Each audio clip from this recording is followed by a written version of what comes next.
Bienvenue à cette nouvelle capsule du cours sur les situations problèmes de la dissertation littéraire, version approche pédagogique intitulée « Les trois compétences d'une conclusion ». Si vous êtes nouveau, abonnez-vous afin de ne pas rater les nouvelles vidéos. Partagez la vidéo à vos camarades. À la fin de cette capsule, vous devez être capable d'identifier les trois parties d'une conclusion, de choisir son problème d'élargissement, d'améliorer la rédaction de son devoir en utilisant le champ lexical.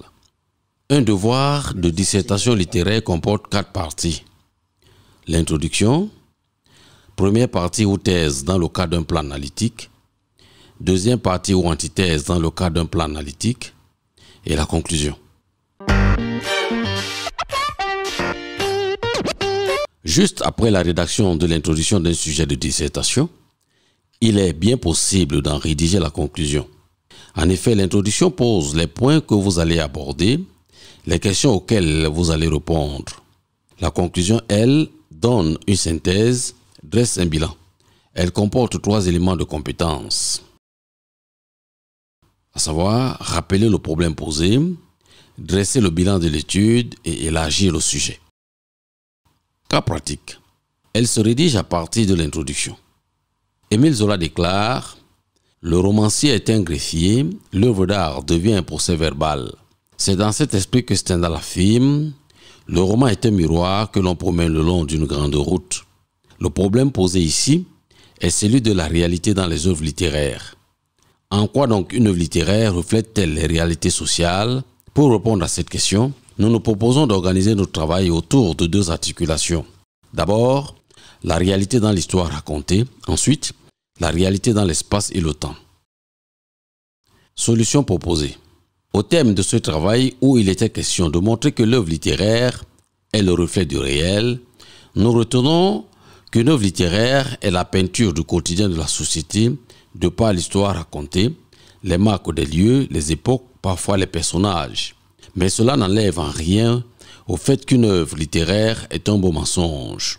Analysons cette proposition. Le problème posé est bien repris dans la première phrase matérialisant le rappel du problème, le reflet du réel.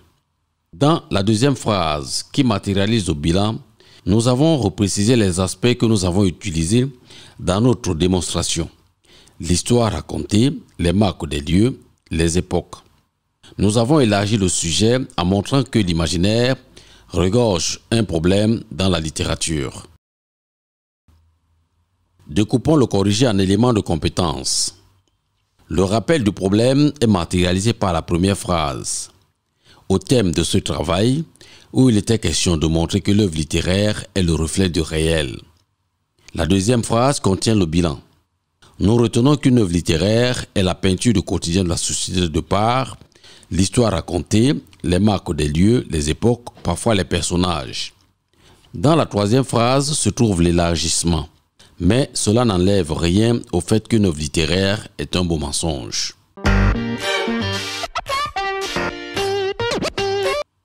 Modélisons cette conclusion. Commençons par le rappel du problème. Le rappel du problème commence par un test d'accroche, puis s'enchaîne par le rappel proprement dit. Test d'accroche. Au thème de ce travail où il était question de montrer que le rappel du problème, une œuvre littéraire est le reflet du réel. Le test d'accroche peut avoir plusieurs formules. En conclusion, nous avons vu qu'une œuvre littéraire, au thème de ce travail, il était question de montrer qu'une œuvre littéraire, en définitive, il apparaît qu'une œuvre littéraire. Pour conclure, on peut dire qu'une œuvre littéraire. Quant au rappel du problème, le champ lexical est mis à profit. Est le reflet du réel, est le miroir de la société, reflète la réalité, reflète le vécu quotidien. Récapitulons.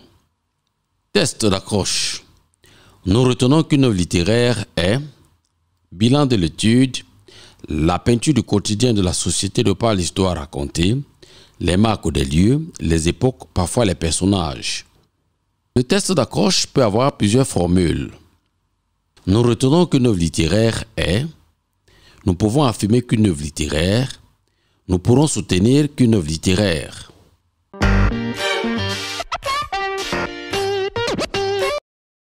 Le bilan de l'étude comporte un test d'accroche et le bilan proprement dit.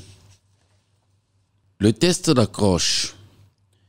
Nous retenons qu'une œuvre littéraire est, et le bilan de l'étude, la peinture du quotidien de la société de par l'histoire racontée, les marques des lieux, les époques, parfois les personnages.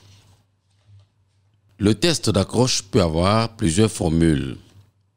Nous retenons qu'une œuvre littéraire est, nous pouvons affirmer qu'une œuvre littéraire, nous pouvons soutenir qu'une œuvre littéraire. Quant au bilan de l'étude, le champ lexical est mis à profit. La peinture du quotidien de la société de par l'histoire racontée, les marques des lieux, les époques, parfois les personnages. Le procès verbal de notre vécu quotidien de par l'histoire racontée, les marques des lieux, les époques, parfois les personnages. Une réalité de par l'histoire racontée, les marques des lieux, les époques, parfois les personnages. Récapitulons. Test d'accroche. Nous retenons qu'une œuvre littéraire est, nous pouvons affirmer qu'une œuvre littéraire, nous pouvons soutenir qu'une œuvre littéraire. Rappel du problème, le champ lexical est mis à profit. La peinture du quotidien de la société de par l'histoire racontée, les marques des lieux, les époques. Le procès verbal de notre vécu quotidien de par l'histoire racontée, les marques, les lieux, les époques. Une réalité de par l'histoire racontée, les marques, les lieux, les époques.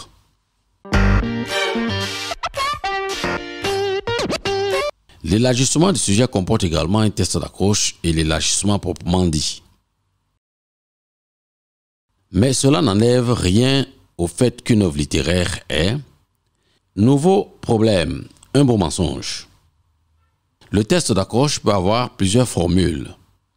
Mais cela n'enlève rien au fait qu'une œuvre littéraire est un beau mensonge. Toutefois, on est en droit de se poser la question de savoir si une œuvre littéraire n'est pas une fiction. Au-delà de cette étude, une œuvre littéraire a aussi une composante illusionniste. Quant au nouveau problème, le champ lexical est mis à profit. Un beau mensonge, une fiction, illusionniste ou illusion. Récapitulons. Test d'accroche. Mais cela n'enlève rien au fait qu'une œuvre littéraire est.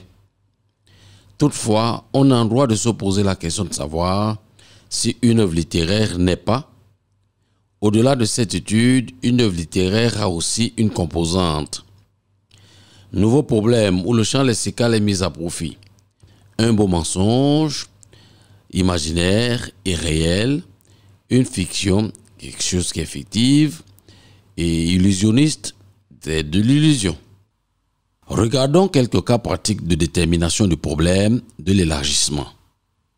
La littérature négro-africaine est une littérature de remise en cause. Commentez et expliquez cette affirmation. Travail demandé. Élargissez ce sujet. La fonction engagée de la littérature négro-africaine est le problème posé. Le plan est analytique puisqu'on nous demande de commenter et d'expliquer. Un auteur engagé dans la remise en cause est celui qui dénonce, qui se révolte, qui proteste, qui se rebelle. Nous pouvons parler de la dénonciation et de la révolte dans la première partie, de la protestation et de la subversion dans la deuxième partie.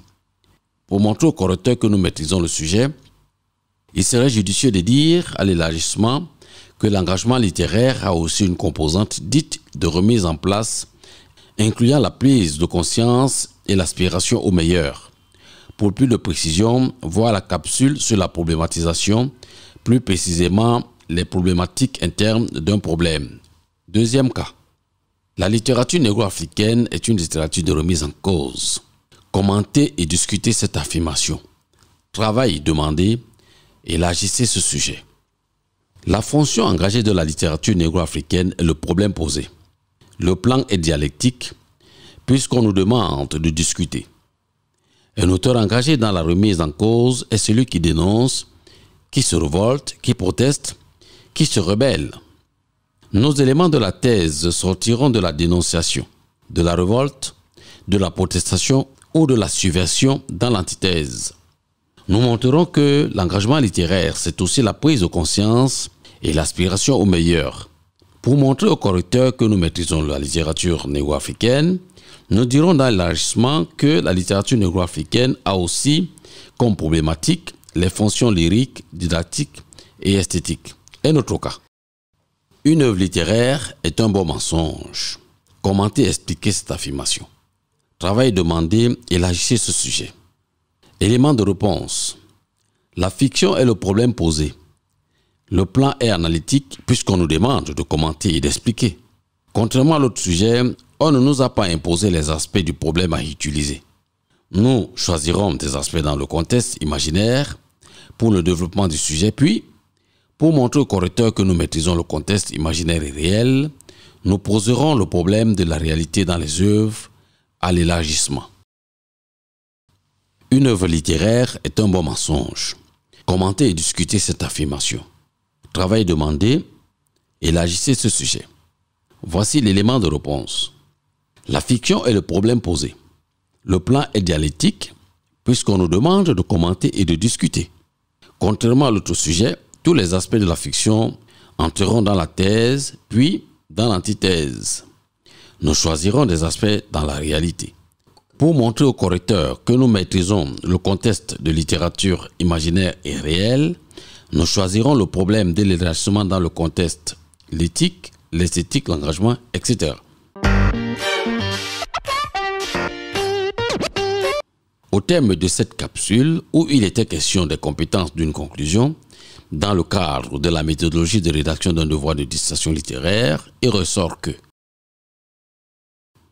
la dissertation commence par une introduction et se termine par une conclusion. Juste après la rédaction de l'introduction d'un sujet de dissertation, il est possible de rédiger la conclusion. Elle a pour finalité de résumer les points principaux qui ont été développés, de faire la synthèse de ce qui a été discuté, savoir les conséquences, les résultats de la situation, de mentionner des questions qui pourraient faire l'objet d'une autre dissertation. La conclusion comporte 3 éléments de compétence parmi lesquels rappeler le problème posé. Il s'agit de résumer le problème et faire la synthèse de ce qui vient d'être développé, donner une réponse à la problématique qui a été posée au début de la dissertation. Il faut clairement montrer que l'on termine sa dissertation. On peut utiliser des formules comme, en conclusion, nous avons vu que, au terme de ce travail où il était question de montrer que, en définitive, il apparaît que, pour conclure, on pourrait dire que. Quant à la compétence, dresser le bilan de l'étude, il s'agit de donner une réponse au problème qui a été posé au début de la dissertation dans l'introduction. C'est ici que l'on peut nuancer son propos, donner ses conclusions sur la question, dire à quelle conclusion l'on est parvenu après examen du sujet, et même donner son opinion personnelle. Il serait souhaitable de réconcilier des avis opposés et de faire aboutir notre avis personnel à une synthèse.